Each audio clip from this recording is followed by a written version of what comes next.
അല്ല, ഞാനൊരു കാര്യം ചോദിക്കട്ടെ, ആശ്രമം വല്ലതും തുടങ്ങുന്നുണ്ടോ? ആശ്രമം തുടങ്ങുന്നുണ്ട്. കൂടെ ഒരു അനാഥാലയം തുടങ്ങുന്നുണ്ട്. അത് നല്ല കാര്യം.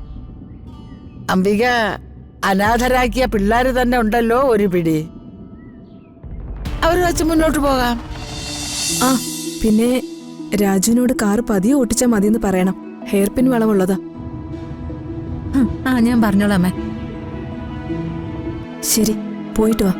All the best. Thank you അമ്മേ.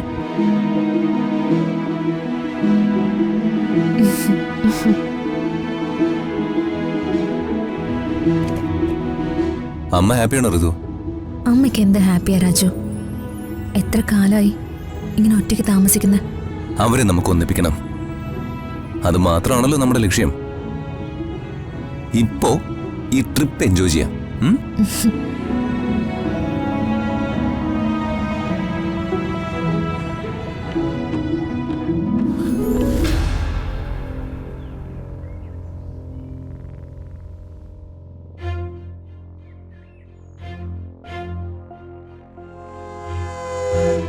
ആർക്കിട്ടോ വേല വയ്ക്കാനുള്ള ഏർപ്പാടാ.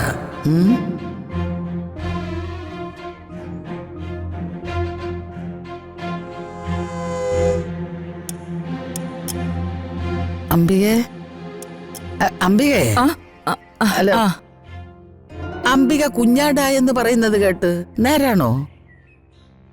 ആടും കോഴിയും താറാവൊന്നും ആയിട്ടില്ല. ചില മാറ്റങ്ങളൊക്കെ ജീവിതത്തിൽ വരുത്തണമെന്ന് വിചാരിക്കുന്നു. എന്ന് വച്ചാ ഇനി മുതല് ആരുമായിട്ടും ഒരു പ്രശ്നത്തിനും ഞാനില്ല. സമാധാനത്തോടെയുള്ളൊരു ജീവിതം. എന്ന് വെച്ചാ മറ്റുള്ളവർക്കിട്ടുള്ള വേലവയ്പും പാരവയ്പും ഒക്കെ അവസാനിപ്പിച്ചെന്നു. അത്തരം വൃത്തികെട്ട പണിയൊക്കെ നിങ്ങളല്ലേ ചെയ്യുന്നേ? ഞാൻ എന്നോട് ഫൈറ്റ് ചെയ്യാൻ വരുന്നവരെ ഒതുക്കിയിട്ടുണ്ട്. അത്രയല്ലേ ഉള്ളൂ. അല്ല, അതൊക്കെ ശരിയാ. ഞാനൊരു പെൺ കുറുക്കനാണെങ്കിൽ അംബിക ഒരു പെൺ സിംഹമാ. എന്തായാലും ഞാൻ ആ സ്വഭാവമൊക്കെ മാറ്റി. നല്ല കാര്യം. നമ്മൾ പഴയ കാര്യങ്ങളൊക്കെ ഓർത്ത് അത് തിരുത്താൻ ശ്രമിക്കണം. പണ്ടത്തെ അംബികയിൽ നിന്ന് ഇന്നത്തെ അംബികയിലേക്ക് എങ്ങനെ എത്തിയെന്നൊക്കെ പഠിച്ച് ജീവിതത്തിൽ വളരെ ചിന്തനീയമായ ഒരു മാറ്റം വരുത്തണം.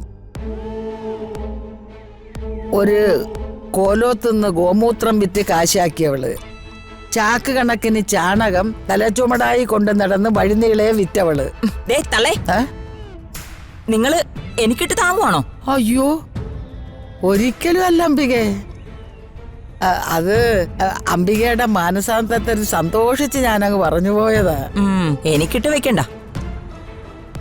ഷാർജയിൽ വെച്ചേ നിങ്ങൾ പോലീസ് പിടിയിലായതും സുമലത വന്ന് രക്ഷിച്ചതൊക്കെ ഞാനിവിടെ വിളിച്ചു പറയും. അങ്ങനെ പറഞ്ഞാ എനിക്കും പറയാനില്ലേ അംബികേ? ആ ജഗന്നാഥനിട്ട് വെടിവെച്ച തോക്ക് അംബികയുടെ മിണ്ടരുത്.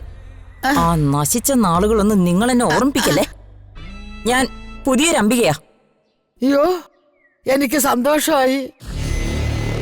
ഇനി തൊട്ട് ആ പ്രതാപവർമ്മ സാറിനും കുടുംബത്തിനും സന്തോഷത്തോടെ ജീവിക്കാലോ. ഞാനേ ഒരു സന്യാസിയായിട്ട് മാറുക. ഇതിൽ പരം ഒരു സന്തോഷ വർത്തമാനം എനിക്ക് കേൾക്കാനില്ല. പിന്നെ സന്യാസിയാകുമ്പം പേര് മാറ്റണം. പേര് മാറ്റിയോ? പേരൊന്നും മാറ്റുന്നില്ല. അതൊന്നും പറഞ്ഞാൽ ശരിയാവത്തില്ല. പേര് മാറ്റണം. ഞാനൊരു പേര് പറയാം. മാതാ ദിവാംബിക. സ്വാമിനിയെ കളിയാക്കുന്നത് ഭക്തവത്സലയ്ക്ക് ഒട്ടും നല്ലതല്ല. അല്ല, ഞാനൊരു കാര്യം ചോദിക്കട്ടെ, ആശ്രമം വല്ലതും തുടങ്ങുന്നുണ്ടോ? ആശ്രമം തുടങ്ങുന്നുണ്ട്. കൂടെ ഒരു അനാഥാലയം തുടങ്ങുന്നുണ്ട്. അത് നല്ല കാര്യം. അംബിക അനാഥരാക്കിയ പിള്ളേര് തന്നെ ഉണ്ടല്ലോ ഒരു പിടി. അവര് വെച്ച് മുന്നോട്ട് പോകാം. അല്ല, അനാഥാലയത്തിൽ കുഞ്ഞുങ്ങളെ എടുക്കൂ. കുഞ്ഞുങ്ങൾക്ക് വേണ്ടിയാ അനാഥാലയം തുടങ്ങുന്നത്. അയ്യോ, ഭാഗ്യം. എന്നാ പിന്നെ ദീപകിന്റെ കുഞ്ഞിനെ ആദ്യ അനാഥാലയത്തിലേക്ക് സംഭാവനയെ സ്വീകരിക്കുക. മനസ്സിലായില്ലേ? പിന്നെ ദീപകിന് ദിവ്യഗർഭത്തിൽ ജനിച്ച ഒരു കുഞ്ഞില്ലേ, അതിന്റെ കാര്യമാണ് ഞാൻ പറഞ്ഞത്. ഞാൻ സന്യാസിനിയൊക്കെയാ. പക്ഷേ എന്നെ വിരളി പിടിപ്പിച്ചാലേ ഞാനേ പലരുടെ അന്തകയായിട്ട് മാറുവേ. മുണ്ടക്കിലമ്മേ, അടിമുടി മാറാൻ തീരുമാനിച്ച ഒരു സ്ത്രീയാ ഞാൻ. ഇനിയുള്ള കാലം പ്രാർത്ഥനകൾ, തീർത്ഥാടനം, ഗംഗയിലും യമുനയിലും സിന്ധുവിലും ഗോദാവരിയിലുമൊക്കെ പോയി സ്നാനം ചെയ്ത് ഒരു ഭക്തയായി ജീവിക്കണം. അല്ല, അഷ്ടമുടി കായലിൽ പോയി സ്നാനം ചെയ്യുകയാണെങ്കിൽ ഞാനും വരാം, അംബികയുടെ ശിക്ഷയായിട്ട്. നാമേ സ്വീകരിക്കാം ഭക്തേ. ദൈവമേ, ഈ കിളവി എനിക്കൊരു ശല്യമാ. ഇവരാരും അറിയാതെ തീർത്തു തരാനുള്ള ഒരു ബുദ്ധി എനിക്ക് ഓതിത്തരണേ. ഇവൾക്ക് എന്തോ ഒരു ദുരുദ്ദേശമുണ്ട്, അതെന്താണെന്ന് കണ്ടുപിടിക്കണം.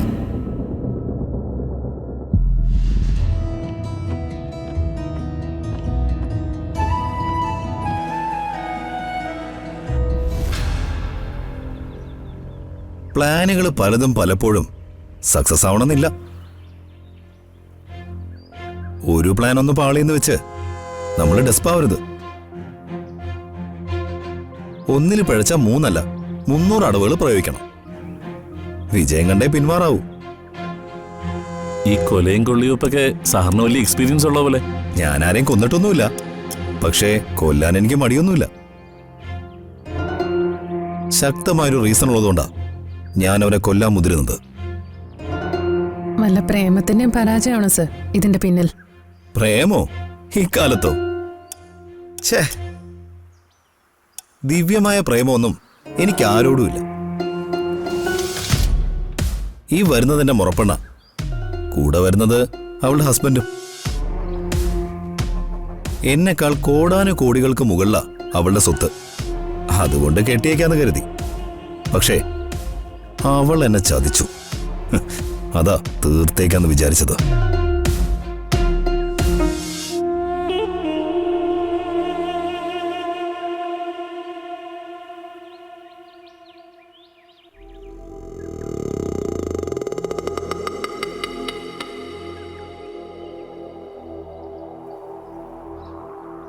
അവര് വരുന്നതിന് തൊട്ട് മുമ്പ് ദാ ഈ പോയിസൺ ഇതിൽ സ്പ്രേ ചെയ്യണം. നമ്മൾ ഈ പെർഫ്യൂമൊക്കെ സ്പ്രേ ചെയ്യുന്ന പോലെ. ദാ പിടിക്ക. അപ്പൊ ഈ ബൊക്കെ കൊടുത്ത് അവരെ 2 പേരെയും സ്വീകരിക്കണം. അവര് വളരെ ഹാപ്പി ആയിട്ട് ഇത് വാങ്ങിച്ച് അവരുടെ മുറിയിൽ കൊണ്ടുപോയി വെക്കും. അപ്പൊ എന്ത് സംഭവിക്കും? റൂമില് വിഷം മുഴുവൻ പരക്കും. അങ്ങനെ ശ്വാസം മുട്ടി അവർ മരിക്കുകയും ചെയ്യും. അതെ അതെ, ഈ പ്ലാൻ കൊള്ളാം. ഇതൊന്നും പിഴയ്ക്കാനും പോകുന്നില്ല. ഇതുകൊണ്ട് തന്നെ അവർ മരിക്കുമെന്ന് നമുക്ക് ഉറപ്പിക്കാം. പക്ഷെ അത് സക്സസ് ആവുമെന്ന് കരുതി അടുത്ത വിദ്യ പ്രയോഗിക്കാൻ മറക്കരുത്. അത് ഉടൻ തന്നെ പ്രയോഗിച്ചേക്കണം. അതെന്ത് വിദ്യ? നേർപ്പിച്ച ആസിഡ് മിക്സ് ചെയ്ത വെൽക്കം ഡ്രിങ്ക്.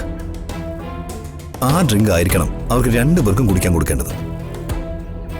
അത് കുടിച്ചു കഴിഞ്ഞാൽ പതിയെ അവരുടെ കുടലുകളെ കരിച്ചു കളയാൻ സാധ്യതയുള്ള ആസിഡുകൾ പ്രവർത്തിക്കാൻ തുടങ്ങും.